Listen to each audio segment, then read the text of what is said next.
Want to find really good gold for yourself? Well, finding really good gold, good amounts of gold, is all about finding the right location. And finding really rich spots with lots of gold is something that requires research. Using some research I did right here at my house, I went out recently and found $700 worth of gold in a single day. That's good results. Now, to tell you the truth, I went out and I had 3 places I wanted to look at on a 3-day trip. And the first place I went, no gold. Second place I went, no gold. Third place I went, yeah, $700 worth in a day. And I'll be heading back out there soon, see if I can pick up some more. And I think I will be. My research really paid off. Now, you need good equipment and you need the right kind of attitude of persistence to stay with it, but you need those good gold spots in order to yield the good gold that you're looking after. Too many prospectors will, maybe find an area that they have a little success and they'll just stay with it and stay with it. And, you may go back and get some more gold, but over time, the gold doesn't grow back like plants or a crop or something.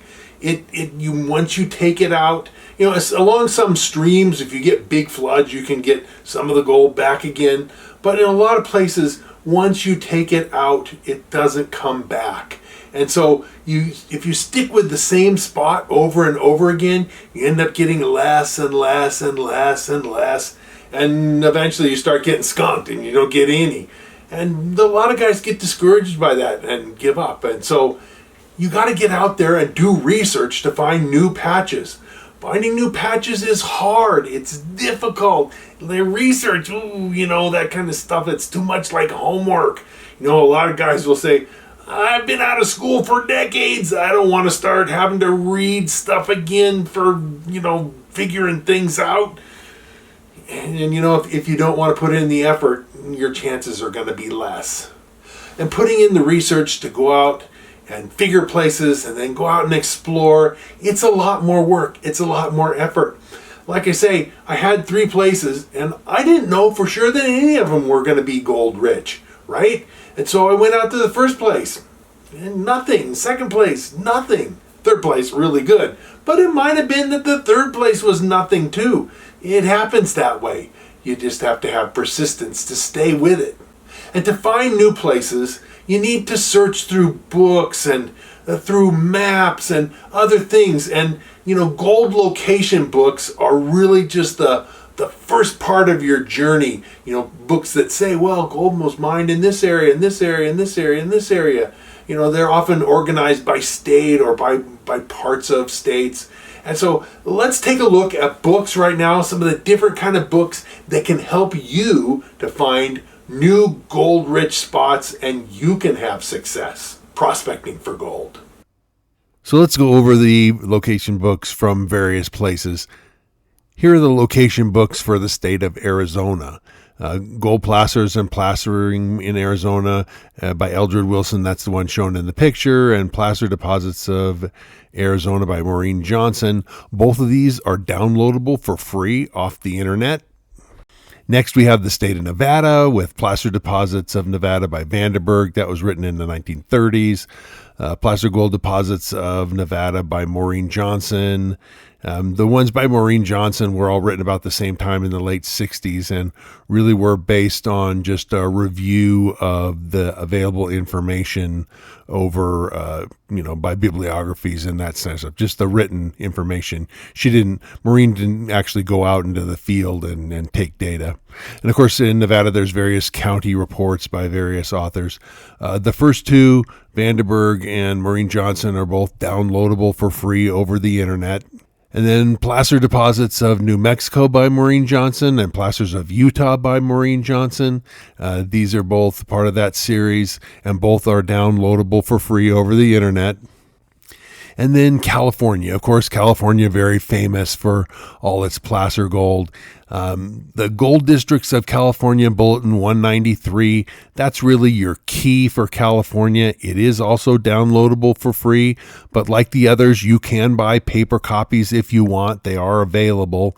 The Gold Districts by William Clark has each district has like a bibliography for that district. And so if you were looking at, say, the Grass Valley district in California, then you'd see in the entry in Gold Districts of California for that Grass Valley, there'd be listings of a whole bunch of other various county reports and other reports on that district. So there's also the U.S. Division of Mines bulletins by various authors on some of the districts of California. And then also there's Alaska. Of course, Alaska is very famous for its placer as well. And this one by Edward Cobb is a USGS publication, but it's downloadable for free over the internet. And lots of data is available. It's the only primary, the only basically one for the whole state of Alaska that's available on the internet. But there's so much information here. You'll find that it'll get you pointed in a lot of directions if you're looking to explore Alaska for its gold. Other countries like Australia also have their own types of books. I can't tell you off the top of my head which ones are available for download off the internet, but a lot of this stuff is on the internet. You'll just have to explore around and see what you can download yourself. There are also geologic books of interest, ones published by the U.S. Geological Survey, the USGS. They have all different kinds of publications on geology and mineralization, bulletins, professional papers, open file reports, geologic maps, and stuff like that. This particular one I'm showing here is for the Gold Basin, Lost Basin mining district over there, King Tut area in Mojave County in the northwest part of Arizona. There's lots of other geologic books of interest, State Bureau of Mines reports. You know, one of the interesting things that you can get in some university libraries is graduate thesis reports. I know that here at the University of Nevada, because they have the School of Mines and the geology department is big on mineral deposits.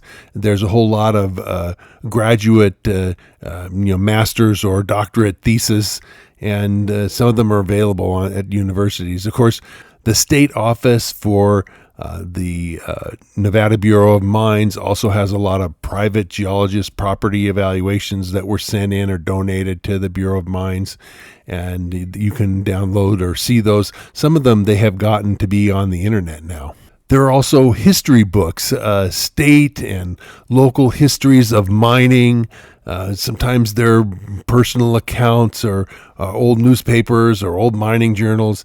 This book I showed in this picture, The Gold Camp Drifter, is a story by a guy who arrived as a young man in Goldfield and spent 4 years kind of surfing around different mining areas, hoping to strike it rich, and talking about all his adventures, prospecting and that sort of thing. It's an interesting book, and sometimes you can get some amazing hints or ideas from looking at these books. Other kinds of books include geology or mineral handbooks and that kind of stuff. I've got this rocks and minerals book pictured here, but there's a number of others. A lot of these are available through Amazon, and they're not terribly expensive. I get a lot of people asking about identifying rocks and minerals. These books are a great place to start. That tells you more about it. I've done videos to talk about identifying your own rocks and minerals, but these handbooks are really useful for understanding basic geology and basic mineralogy. The second thing we're going to look at is maps.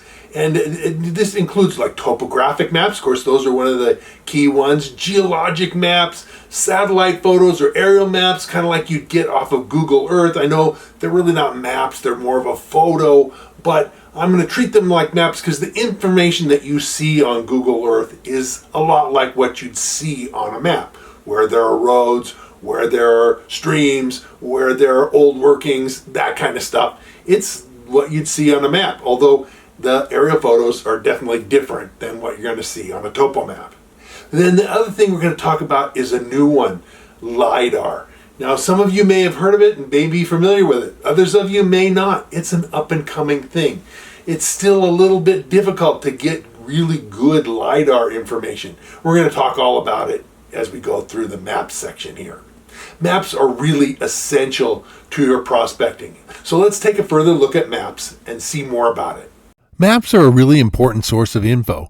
There's just information that you can get from maps that you can't get from anywhere else.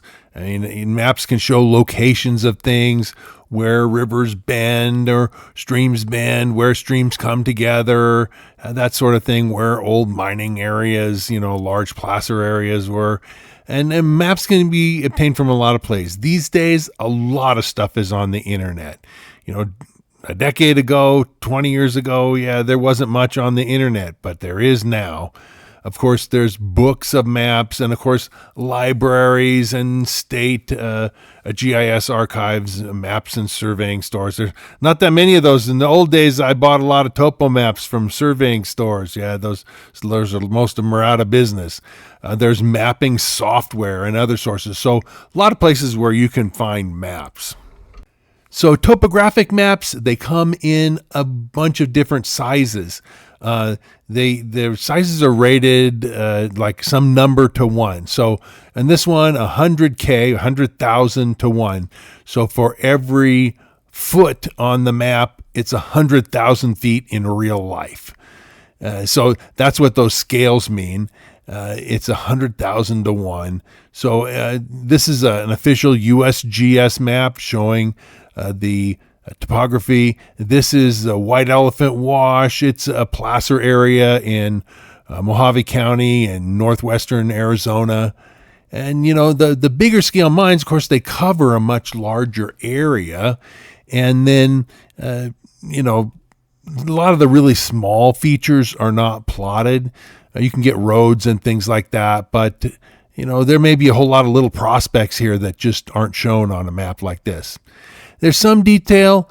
They're 30 minutes tall and 1 degree wide. So 30 minutes is just like, degrees of latitude and longitude.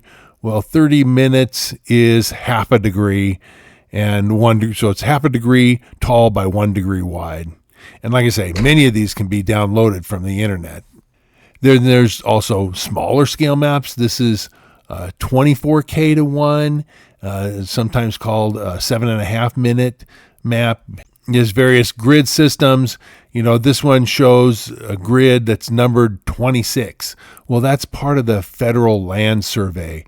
The land survey lays out all lands in blocks of 36 square miles, 6 miles by 6 miles. At least that's what they're supposed to be. Sometimes it's a little off. 6 miles by 6 miles, and then each of the ones are numbered 1 through 36, and you break it down. So a quarter of one of these sections is 160 acres, and then a quarter would be 40 acres, and half of a quarter is 20 acres, which is the standard size of a U.S. mining claim. There's various grid systems and all that kind of stuff is marked on it. The cadastral survey is the one that's the federal land survey. Topographic maps show a lot of different things. Different guys do this. It's not all done by one guy. In fact, I've seen this done, at least the old way they do it. I'm sure they have computer ways of doing it now, but they have stereoscopic pictures, taken aerial photographs, and then they use that stereoscopic effect to judge the topography. You can read a lot of subtle things on topo maps, the drainage slopes, prospects.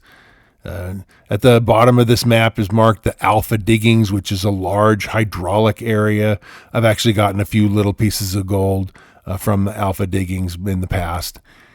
Now, reading the topographic maps, there has many advantages. They're easy to acquire. You can carry them with you. You don't need a laptop or a tablet or even a phone.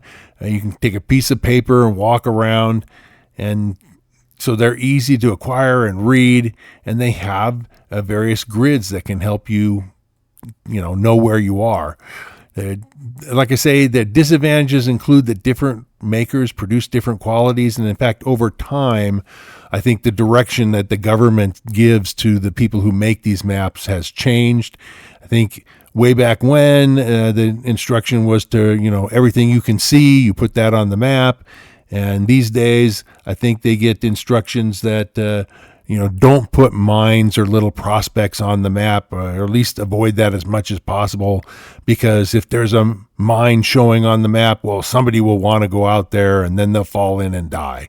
So the government hides that from us. And in fact, there's a whole literal thing of this that I've talked about with people from the BLM, and they want to hide the issue of that there's an old mine there from the public.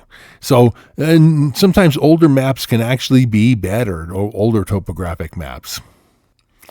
I put aerial photos of Google Earth and other satellite type photographs, or sometimes in the old days they were called orthophotos.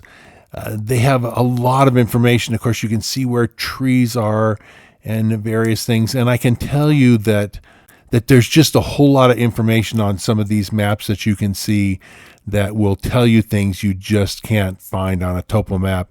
Either they've been left off or they weren't seen by the guy who did it.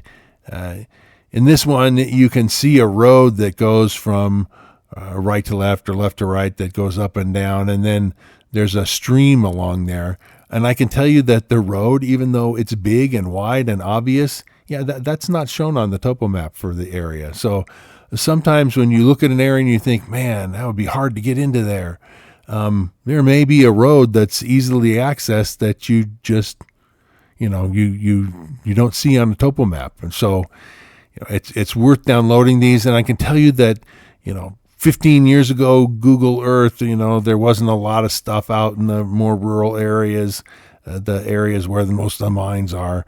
But the newer Google Earth satellite shots show great resolution. You can literally see piles of boulders and cobbles that the old timers stacked in a working. So there's so much more resolution. These things are hugely useful. And in fact, let me show you a comparison. This is the same thing. It shows a four-wheel drive road, a road that goes to a little square along the creek, and that was an old miner's cabin, but it's long gone. And that road that parallels the drainage and goes from one side to the other, it's not shown there.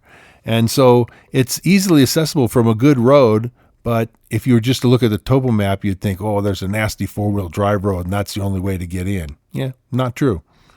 You can also read subtle things from aerial photos, old workings. You can see the areas here where people have used the bulldozers to scratch along the surface to hunt for nuggets.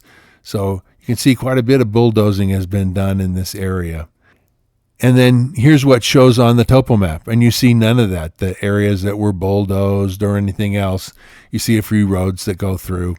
That's it. It does say Majuba placers, so that kind of shows some of the area that there is some mining that has gone on here. But where exactly it took place, well, you need that aerial photograph to see.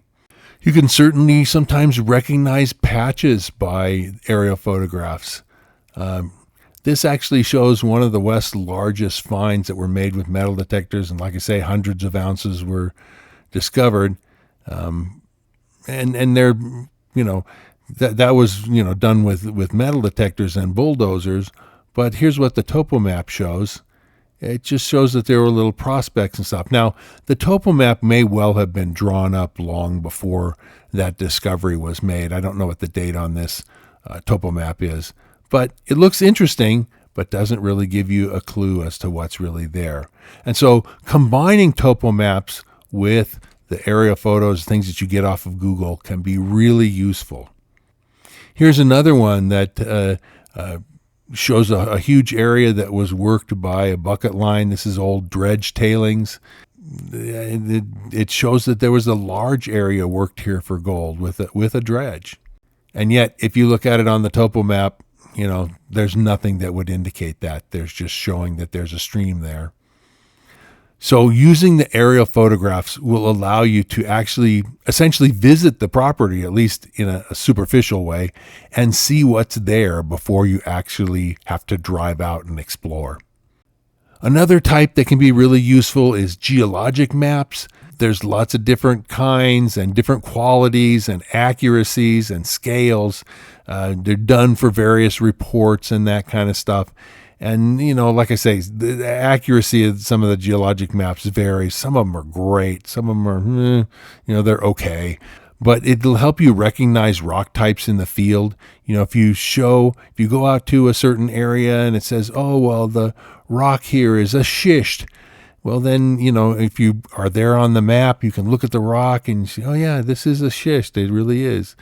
So, and these can be really helpful, especially when you're trying to recognize favorable rock types that host gold ores. Here's an example that's a Nevada geology map. It's a whole state map, and even though this map, if you print it out, is like 4 or 5 feet tall and a couple of 3 or 4 feet wide, it's not really suitable for most prospecting applications, this kind of scale, but it gives you an idea what the regional geology is. And still, I've used this map plenty of times. It helps you kind of zero in on things. This is another kind of a large-scale map, but this is for Queensland in Australia. Shows a lot of different areas where mining has taken place. And the different colors indicate the different kinds of rock. That's how geologic maps work. Here's another one. This is for the Bradshaws in Arizona. It's part of a quad map, topographic map. And you can see the topograph and then also the different colors of different rock types. And this one actually shows vein segments in brown, where there's a vein that goes from one area to the other. And this could really help you if you're out there prospecting in the area, where the veins are. This is another large-scale regional map that kind of shows the gold-bearing areas of Western Australia. It's similar types of thing. It's in black and white, so you don't get the colors, but by using different grays and hash marks and that kind of stuff, you can get the indication of what's going on. This is a map of the southern mother lode. Again, it has a topographic map it's drawn on a topographic map, and you can see the different rock types. The purple is serpentine, and often on the contact, especially the western contact of the serpentine, there's some really good gold ores and mineralization. This is the Julian district in Southern California, again showing how the mineralization aligns along a fault. And, faults are often closely associated with mineralization in different districts. Not always, but it's very common that faulting will be related to mineralization. And in the Julian area, that's definitely true, but it's true in a lot of other areas, certainly in the Mother Lode district as well. So what's important to see on geologic maps, if you decide to really use these and get into that, is there's a key concept that you need to know. The gold almost always is coming from either one or more rock types, usually just one, or a contact of two different types of rock, or along a fault. And sometimes it's a combination. You have a contact, and the contact between the two different rocks is a fault. And so using the geologic map, it can tell you where you're likely to see mineralization for gold. Next, let's talk about lidar. Now, lidar is really a new and up-and-coming tool for prospectors, but it's one that has excellent potential. Lidar stands for Light Detection and Ranging. It's a remote sensing method that uses light in the form of a pulsed laser to measure distances to the Earth from the laser source. Not all LiDAR is created equal, and there's a huge range in quality, resolution, and accuracy of the data publicly available. Raw data is easily available from the USGS, but it needs to be processed in order to be useful. And really only the high-resolution data is helpful. The high-resolution data is only available for some locations. It's not really available for everywhere. but it's really useful in a lot of places. Now, this particular image, right and left, the one on the left is what you'd see if you had like a Google Earth aerial photo, and you can see there's something there. But you don't have a great view of it. If you look on the right, that's the lidar view, and it shows basically where this is basically an area where the Romans in Spain plastered for gold in ancient days. But still, you can kind of see this on Earth, or you can see this on the surface with Google Earth. But the amazing thing comes when you're looking through trees or heavy vegetation. This image shows you what it looks like with trees, and this is heavy vegetation. So on the left, you have what you would get from Google Earth. You can hardly see. You can see it on the right two maps, the middle and the right one, that there's a road that goes across the middle of the view.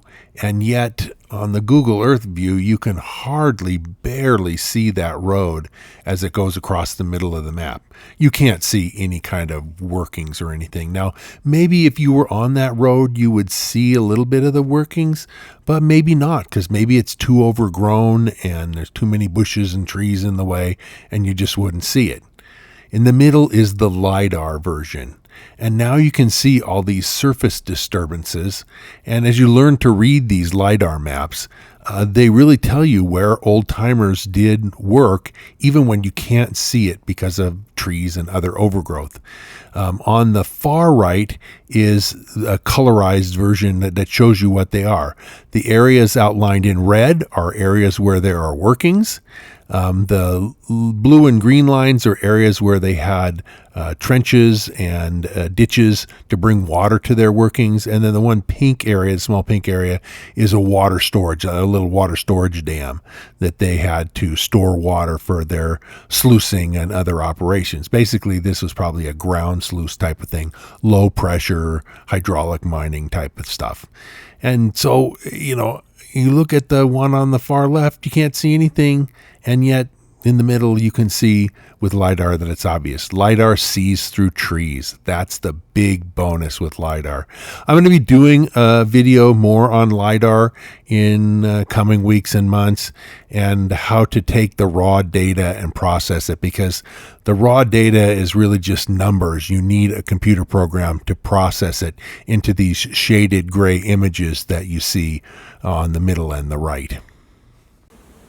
There are also other kinds of information. We've talked about maps, but there's other information like USGS databases. They have a database that includes gold mines and where the coordinates are. And then also, of course, BLM claims and BLM claims data. We're going to talk a little bit about that. I've done whole videos on mining claims and locating claims and that sort of thing. I won't get into that same level of detail, but we'll definitely touch on it, because you don't want to go prospecting in some place where you don't know if it's private property or if there's another mining claim on the ground that somebody else has. So we'll talk a little bit about that. That's other kinds of information. Okay, there is a USGS mine database that they put together some years ago, and it has, varying quality. Some of the coordinates that they have for gold mines are within, 50 or 100 yards. Others of them are, 500 to 1,000 feet off mark. I've seen the farthest one I've ever seen. There's one that I saw the coordinates for a certain mine that I knew of, and it was 7 miles off of where it actually was. So the USGS database, it has a lot of good information in it. The coordinates, may or may not be all that useful, but it does tell you what the mine produced and something about it. So it's another source of useful information. Now, GIS type software, geographic information systems, can easily plot these coordinate points from the USGS database onto topo maps, geology maps, aerial photos, and the like. And you could use color coding or image coding. And, these maps are drawn by the computer. And that can be useful, especially if the coordinates for the mines you're looking at with the USGS database is, fairly accurate for those. And a lot of them are reasonably accurate. In the deserts of like Nevada and Arizona, where there's not a lot of trees to hide things, being 50 yards off or 100 yards off even, you just, no problem. You can see it on an aerial photograph where it really is. But in areas where there's, forest and pine trees and the ground is well covered, it becomes hard to see. The GIS programs really can do a lot of things. They basically are map manipulation software, and you can do various overlays and layers, like I say, plotting of the USGS database. You can plot things that you've taken GPS coordinates of in the field. I list down here the BLM geocommunicator. That no longer exists. This is an older slide.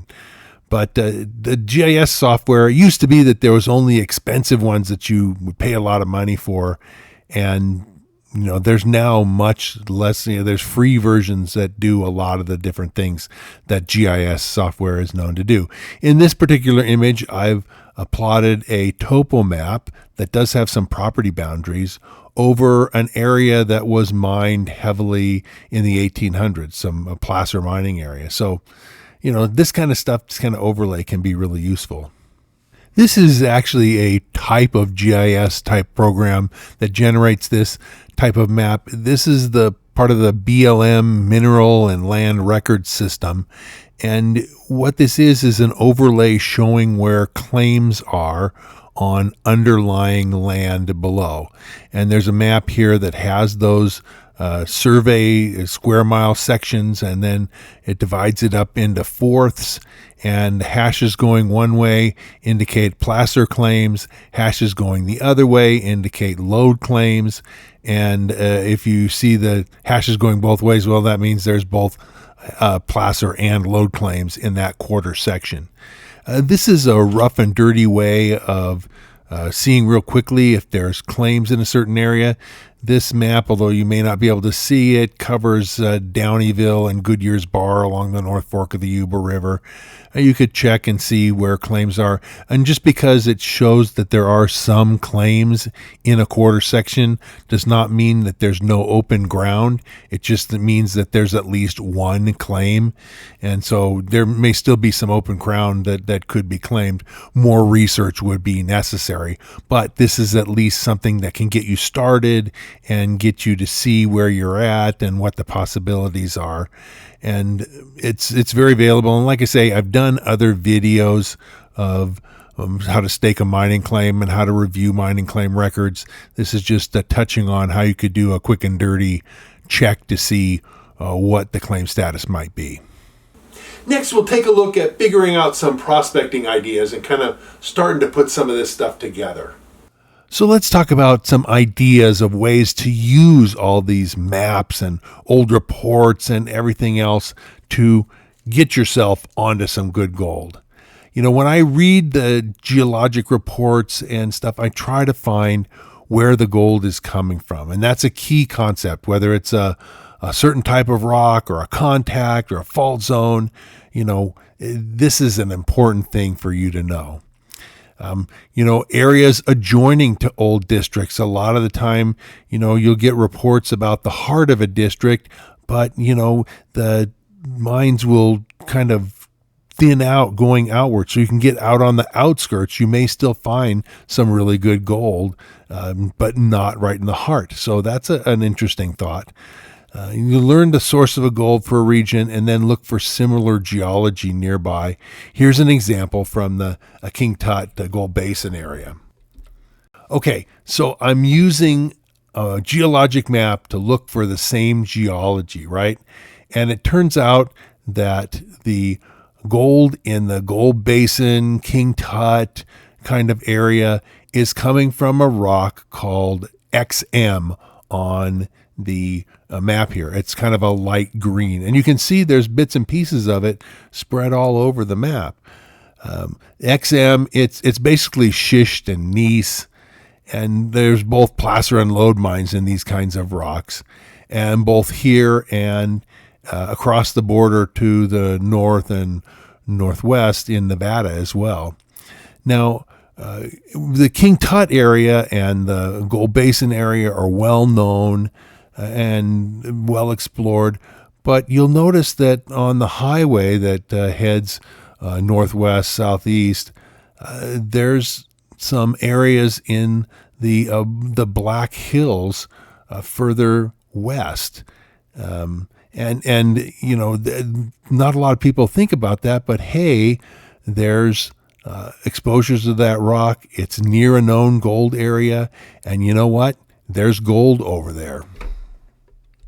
This is results of a little research in those Black Mountains or Black Hills.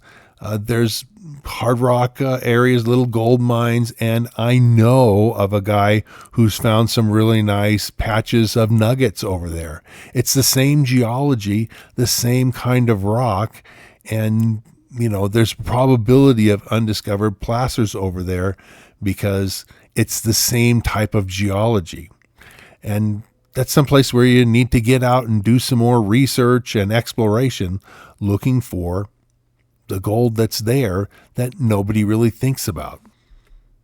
You know, you make plans like this, but nothing can really replace field investigation on the ground, getting out there and exploring. I did a video just recently on that where I talked about that, and I went out for 3 days doing some exploring. I lined out 3 different places that I thought might have some gold, and I looked at the first one and got nothing, and looked at the second one, spent a day there and got nothing, and then the third one I did really well. And so, you know, that's the kind of idea. You may not always, you know, hit a home run with every idea you have, but if you keep looking and you keep exploring, you're going to have some big success if you keep at it and be persistent.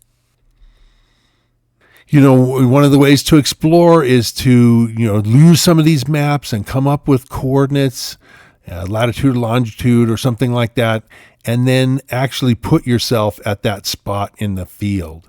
And, you know, that can really help, like I say, especially in heavily forested areas, but can be really useful even in desert areas. Mark your finds and track yourself. Keep track of where you're going on a map, plot it on a laptop. These kinds of things can help you find gold.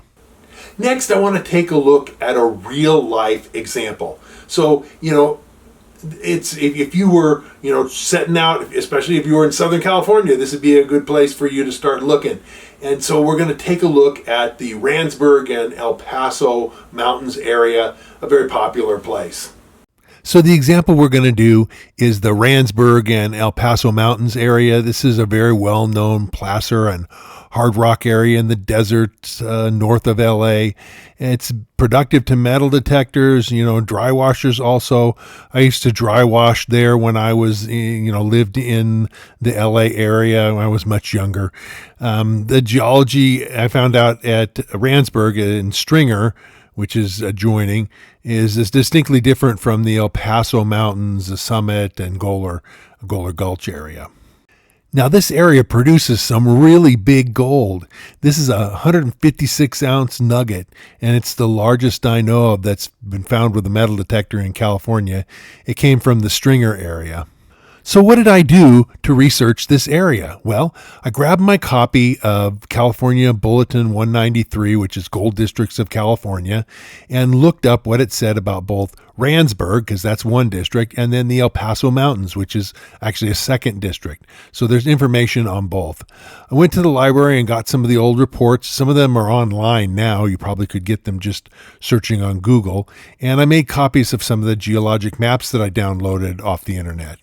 I downloaded also topo maps, and when I did this slide, you know, I would be looking at Google Earth on the internet to see what it looks like from above. So this is what I found out doing my research. I read in an old report that there are two very different sources for placer gold in this area of the northern Mojave District.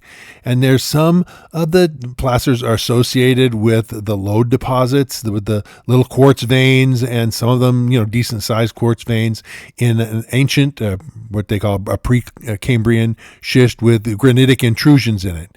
These are most commonly found in the Ransburg and Stringer areas. Some of the gold was also found in the Atolia area. This gold is sharp and angular. It hasn't traveled very far, and the geology of these placers are somewhat similar to many placer deposits in northwestern Arizona in the Mojave County area. But the second source, which is the El Paso Mountains area, is very different. It's associated with a conglomerate member. It's the lowest conglomerate at the base of the Ricardo Formation. And the Ricardo Formation is a sedimentary rock formation. And at the bottom of it, where it rests on the bedrock, there is a conglomerate, which is pebbles of rock that have been kind of cemented together, and there's gold in that stuff. The placers have been reconcentrated where they've been eroded and broken down. The gold that was in the old gravels is smoother and shows signs of having traveled for a good ways. According to the old report that the writer I was reading, he said that everywhere the modern streams had cut through this base of the Ricardo Sedimentary Formation, gold had been found. And it's true that there's actually other areas in Southern California in the desert that are associated with this conglomerate at the bottom of the Ricardo Formation. In the El Paso Range, the area that are productive include Goler Gulch, Last Chance, and Bonanza Gulches, as well as Summit Diggings. So I downloaded and took a topographic map and kind of circled the areas that I looked at and are known to be productive. The areas in green are the areas that are associated with that the conglomerate at the base of the Ricardo Formation. It's basically a conglomerate type rock that rests on the bedrock. And there's quite a few of these. In fact, truly there are more than just the four that I've shown on this map. And then I also did in red the area around Ransburg and close by that have iron-stained schist and quartz veins and stuff that have given rise to some really coarse gold in that area. Here's a slide that focuses in on the Ransburg, Johannesburg, Atolia area, and the Stringer area, or you can see I've taken the area that's stained red from iron is shown. I stained it red, and then the granitic rocks I marked as yellow. Atolia quartz monzonite, but it's a granitic type rock. I stained that yellow, and then some of the volcanic rocks I marked as blue, and you can kind of see better the geology of this area. The schist areas that are in the red stained area are the most likely areas to contain detectable nuggets or gold good for dry washing. This is an even closer zoom in. It shows the Stringer area. There's some claims out here. There's a number of clubs that have claims in this general area. And there's actually been some open pit mining that was done back a few decades ago as well. So a lot of mining took place, but there's been a lot of gold found here as well. This is a map showing the El Paso Mountains area and showing basically prospects and mines that have been worked in this area. And it's marked with sections. You can see the squares that are numbered 3, 4, 5, etc. Those are the sections for the different township and ranges. It's part of the federal survey. And so you can actually take this information where you have a mark showing that there's been gold found, and then take that and put it onto other maps to see where that sits. But this is a real useful map that shows where things are. Here's another map that I found that is based on an old 1899 map that shows different diggings, basically where there's been gold mined. And one of the things that's interesting there, just south of Cyril's, is a place called Hardcash Gulch. It doesn't have that name anymore. It's a name that was used for 1899, but it isn't used on modern maps. But Hardcash Gulch is a name that hard cash is gold. And so you know that there's gold found there. And there's other places, Last Chance Canyon, Goler Gulch, and that kind of stuff, well known to be producive of gold. California has a report for Kern County that I was able to look at, and it literally lists these different mines by name. It talks about their location, who the owner was, at least in the 50s and 60s, or even into the 40s, when the Bureau of Mines last looked to see who the owner was. Some of them may be open now. Others of them are probably claimed by other people or by prospecting clubs, that sort of thing. This is just one page of many covering the Ransburg and El Paso area, but the book covers all of Kern County. And then this is a geologic map of the area showing some of the roads and the faults. In the area of Ransburg, there's a rock marked P, an unusual E, and an S. That is the favorable schist rock that is found in the Ransburg area. And then there's an EPC rock in the El Paso range, and that's that sedimentary Ricardo formation. And at the bottom of it is where there is gold in the conglomerate. But then this is a summary of what I did with this area to outline different places that would be favorable to look for gold. Let's summarize this now. All this research, an example, a real life example, and then all that we've talked about here, let's summarize it and put it all together, wrap it with a bow so you can go out and do your own research and find yourself some really rich gold places. So let's summarize. If you're looking for an area to go search for gold, if you don't really have anything in mind, either way, even if you do have something in mind, start with a location book. A lot of these books, where to find gold in whatever state, Arizona, New Mexico, Alaska, California, you can start with those books and read up on each area. Learn what the key concept is for where the gold is coming from, where geologists think the source of the gold is. Learn to read these and think about what the books say about that mining district. And, even build a library of different books. I tell you that most of these books, many of them anyway, are things that can be downloaded on the internet for free. So just searching around on Google, you can find good information that you can use to get started or get pointed in the right direction of places you want to try, a prospect, check out, see if you can't find some good gold there. The second thing is to collect maps. And again, it's a lot of times is by downloading things, topographic maps. You can look at Google Earth for aerial type photographs, satellite photos, and then geologic maps. Check out various sources, print or download them, store them in files that you can access them, collect information online, and to compare the different map types for extra info, things that one map shows that maybe another map doesn't. And carefully read the maps for useful information that will help you as a prospector. Once you've kind of put all that information together, start thinking about target sites for field exploration. In my recent prospecting, I did this and went through and selected 3 favorable areas that were, in general areas where gold had been found, and I wanted to check them out. So I went to these 3 areas. I had a 3-day trip, so one each day. And I prospected around. I looked for spots with the right geology, and I didn't really create GPS coordinates. Sometimes that's helpful if you're, in an area that you're not familiar with or that's heavily covered with trees and that sort of things. It's hard to see.